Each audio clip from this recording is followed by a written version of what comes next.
Hola mis niños de los octavos básicos. Bueno, aquí vamos a seguir ahora con una nueva unidad que se llama La vida en su mínima expresión. Bueno, la subunidad que vamos a tener es ¿de qué estamos formados? La estrategia es caracterizar los tipos de célula por medio de la presentación en PowerPoint, fomentando la curiosidad. Bueno, yo quiero despolvar algunos conocimientos que nosotros teníamos antes, y disculpen la palabra, pero nosotros habíamos visto en profundidad el año pasado lo que era célula. Tanto con el octavo A como con el octavo C, hemos visto profundamente sus organelos y ahora, más que voy a empezar, obviamente, con lo básico, pero yo quiero que ya vayan moviendo un poco lo que es el conocimiento, porque ustedes manejan información de esos conocimientos, entonces como un libro hay que sacarle el polvo que puede tener encima ese libro y comenzar a abrirlo para poder empezar a entender de nuevo lo que era la célula. Eh, y esto es súper importante porque vamos a viajar dentro de la célula con cada uno de sus organelos, vamos a ver sus procesos, por eso que es tan importante que manejes esa información. Bueno, ¿qué es la célula? Bueno, fíjate que es la unidad funcional más pequeña de la materia viva y como es funcional, hace posible que los seres vivos, si se llaman seres vivos, deben estar constituidos por lo menos por una célula. Aunque tú no lo creas, existen organismos de una célula y son organismos de una célula o llamados unicelulares. Y existen un montón de células juntas que van a formar a los pluricelulares. Bueno, son diferentes niveles de organizaciones. Podemos imaginar a la célula como si tenemos un gran edificio al ladrillo, a la partecita pequeña que va a formar un todo, ¿ya? Por eso que es la unidad básica del organismo, capaz de realizar todas las funciones necesarias para vivir. Es decir, crecer, reproducirse, respirar, nutrirse, etcétera. Todo lo necesario. Ahora, súper importante, sí, es que tú entiendas de que las células, como te dije, pueden estar solitas y puede ser un organismo y se llama unicelular. Y cuando hay muchas células juntas se les llama pluricelular. Estos no son un organismo pluricelular, sino que son muchos unicelulares juntos dando vueltas. Es un ejemplo nada más. Pero para que entiendan, no vayas a confundir que esto es un pluricelular, porque no lo es. Pluricelular significa que es un solo organismo con muchas células, como por ejemplo nosotros somos pluricelulares. Una hoja puede ser pluricelular, un animal puede ser pluricelular. Pero estos, no, estos son una célula y efectivamente son quizás bacterias, que son una sola célula. Cada una de estas células es un organismo individual. Cada uno de ellos hace reproducción, cada una de ellas respira, cada una de ellas crece, cada por separado.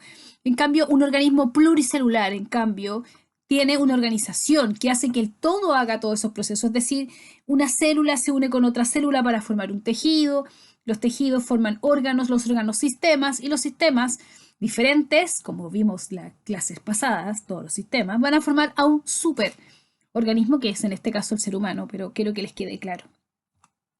Bueno, esta imagen es increíble. Bueno, aquí tenemos un unicelular y fíjate bien que en esta imagen quería ver que ustedes observaran esto porque es muy importante. Fíjate bien que tenemos aquí un montón de unicelulares dando vueltas. O sea, este es un organismo de una célula, ¿ya? Y ahí está, y fíjate bien que él se alimenta, y ahí tiene cilios que va tocando alrededor, pero se alimenta, y tú puedes ver cómo se está alimentando, es increíble, pero aunque tú no lo creas, aquí hay cosas que se están moviendo dentro de él, y esto hace posible entender que se está alimentando. Tenemos también, vemos la membrana plasmática, mira, fíjate, todo ese borde ahí es la membrana plasmática de esta célula, porque es una sola célula. Estos son organismos unicelulares de los protistas, ¿ya? De esa organización. Y aquí tenemos, mira los organelos que tiene dando vueltas, vemos el citoplasma claramente ahí. Tenemos también diferentes organelos y diferentes procesos que están pasando dentro de él. De hecho, lo más probable es que tenga desecho, que también respire, es decir, elimine CO2 y necesita oxígeno para vivir. También necesita agua y también saca agua de su sistema. Y aunque tú no lo creas, estas células sí están funcionando. Entonces, aquí hay un organismo que es de alguna manera un eucarionte, esto es una célula eucarionte, esto no es una bacteria, esto es una célula que yo le puedo reconocer partes y por eso la hice grande para que tú la vieras realmente cómo se ve en un microscopio, porque así se ve en un microscopio, cómo se ven en la orillita, la membrana, cómo se ve el citoplasma, cómo se ven las estructuras. Eh, y lo más importante que es, ahí está haciendo un proceso de digestión por eso que se ve que se esconde eso.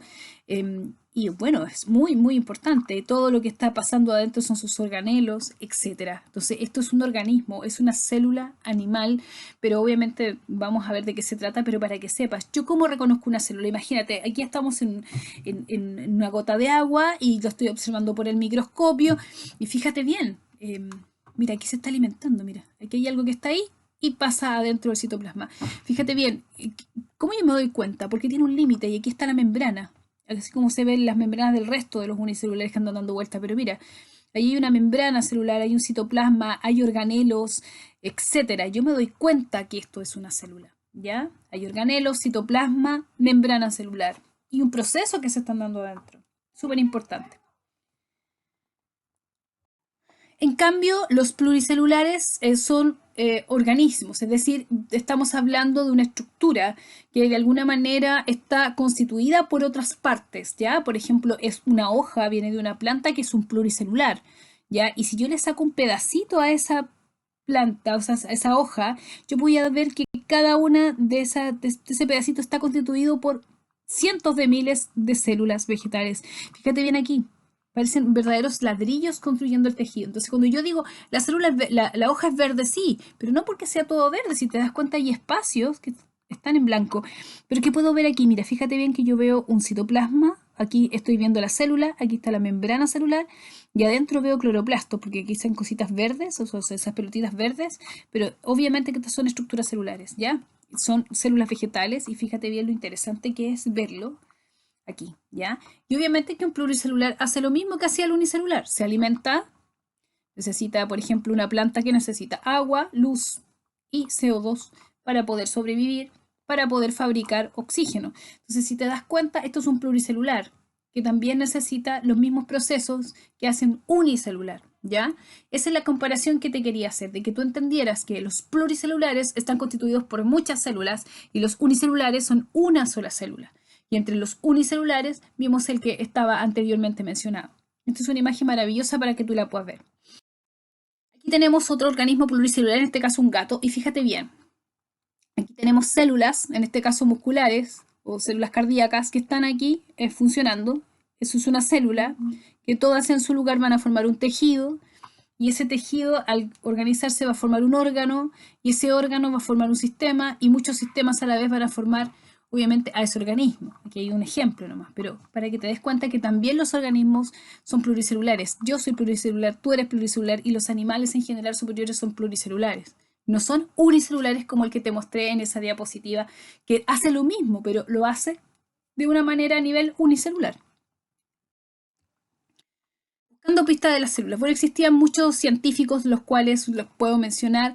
Al Robert Hooke en 1665 observó por primera vez un microscopio y observó por primera vez a las células. Ya él fue el primero que acuñó este término, cells, que en realidad significaba celdas. En inglés es cell, pero se le acuñó el nombre y se les puso células, como para que lo sé. Eso fue solo el siglo XVII. Ahí está su microscopio, mira qué arcaico, con una lámpara de aceite, más un agua, como una cápsula de agua que hacía de espejo, y así podía él observar. Es bien arcaico su microscopio, pero fue el primero que hizo esta invención y de alguna manera también pudo ver las células. Tenemos a Leeuwenhoek, que describió células al observar agua y también líquido seminal. Él fue el primero en darse cuenta que existían espermatozoides en el líquido seminal y los dibujó también. Y vio también animáculos, que así les llamó, pero en realidad eran células unicelulares como el que vimos ahí en la diapositiva 3, que estaban dando vuelta y se dio cuenta que existían, ¿ya? Teníamos también a Matthias Scheidel, que fue el primero que observó en 1838 a las células vegetales. Él fue el primero que observó células vegetales. Muy parecidas a la imagen anterior, para que entienda. Este fue el caballero o el científico que hizo posible decir que él existían las células vegetales y tenían ciertas características. Está Rudolf Virchow, que en 1855 estableció de que una célula proviene de otra célula. Bueno, aquí hay una animación para que tú puedas observar que una célula proviene de otras células, no es que venga de la nada, es la unidad funcional básica de reproducción, de perpetuación, de herencia, de estructura de los seres vivos. Por eso que es tan importante, ¿ya? Entonces, él vino a contribuir a la teoría celular. Y Teodoro Schwann fue el primero que observó células animales, ahí está su dibujo.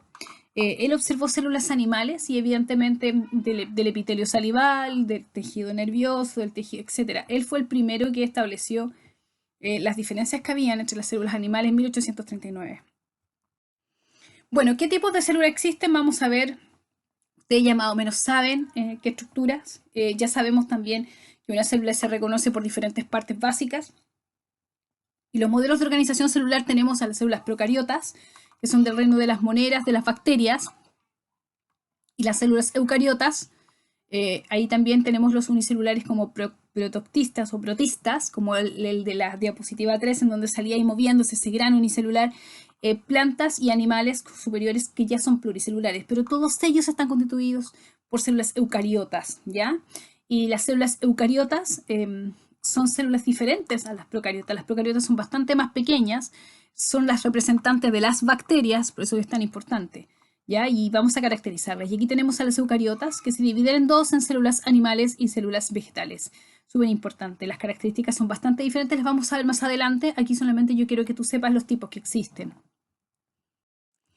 Bueno, ¿qué es una célula procariota? Es una bacteria. Y fíjate bien que cuando hay muchas, sí, efectivamente, hacen fiesta.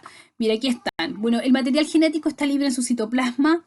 No poseen organelos mayores, sino que tienen organelos muy básicos, entre ellos solamente ribosomas, que es el único que tienen. Tienen un ADN disperso en el citoplasma y es un tipo de célula que representa a las bacterias. Si te das cuenta, tiene una pared celular de peptidoglicano, tienen ADN que, como les dije, disperso, tienen una membrana celular dentro muy escondida, tienen un citoplasma, tienen ribosomas, tienen plásmido, que es otra parte de la estructura de la bacteria que también tiene ADN. En estos pliegues ellas producen energía que se llama mesosoma, y son capaces de producir su propia energía, y tienen flagelo que les ayuda a impulsarse.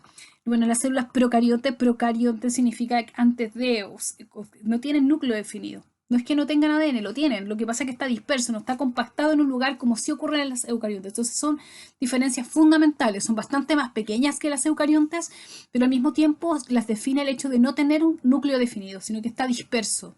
¿Ya? El único organelo que comparten entre las eucariontes y procariontes son los ribosomas, pero sí tienen citoplasma, sí tienen membrana, tienen pared celular, pero tampoco es la misma. Por ejemplo, vamos a ver las diferencias que existen más específicamente, pero a grandes rasgos son bastante diferentes. Son pequeñas, tienen una pared celular y tienen también flagelos y tienen otras estructuras. Por eso que es importante que lo veas.